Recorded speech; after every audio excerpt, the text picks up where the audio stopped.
The Ethiopian Prime Minister is calling on his country to pursue a multi-party democracy. The statement by the Prime Minister's Chief of Staff on Sunday could be the latest in a series of major changes sweeping the country. Abiy Ahmed became Prime Minister in April, and since then, the government has instituted reforms, including releasing political prisoners, diluting state control of the economy, and making peace with northern neighbor Eritrea. The country allows competing parties, but all parliamentary seats are held by the Ethiopian People's Revolutionary Democratic Front, which has maintained tight control in the country of 100 million people since it fought its way to power in 1991. The ruling coalition has also presided over an economy that has grown faster than any other in sub-Saharan Africa over the past decade. For more on the developments in Ethiopia, I'm joined in studio by VOA Solomon Abate. Solomon, welcome to Africa 54. Thank you. Glad to be here. Of course, as we said, these announcements are coming rather rapidly.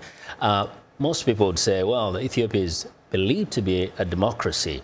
What is missing? What is this multi-party dimension that Abiy is proposing? Well, you know, Vincent, multi-party system is not a new talk for Ethiopia. EPRDF tried to invite several parties earlier, and a lot of over 100 parties were operating in the country. However, EPRDF became the most dominant party, and it chose the path of dictatorship. And that is what brought this change about in the country. Now, this new prime minister is promising a new atmosphere, political atmosphere, a wider room for participation for political parties, and he calls the political parties not opposition parties, but competitors. Yes. So now, you know, there is a change of attitude in the handling. Because actually these opposition parties have been treated almost like they're an enemy of the state, right? Exactly. Yeah. That was what happened during the last 25 or so years. Yeah. You know, a lot of the leaders of these opposition parties have been arrested, and most of them were forced to flee the country. And even there were killings in many occasions in the country. So this new prime minister is promising a different course. Now, there are people who are looking at this, whatever is happening in Ethiopia, and just wondering, is this the influence of Prime Minister Abiy, or is it that, in fact, the ruling coalition has reached a point where changes have to happen? Because otherwise, we're not hearing any opposition within the ruling coalition. That is a good question. That is something that Ethiopians would like to see cautiously. The party didn't change its program. It didn't even change its name. It remains Revolutionary Democratic Front.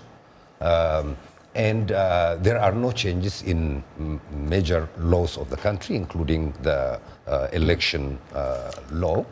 But within the party, there are some who support the idea of the prime minister, the idea of the change. Yeah. And I didn't hear any opposition openly from within the party, but it is clear there are some hardliners who are not very content about what is being done by the prime minister so far. Yeah.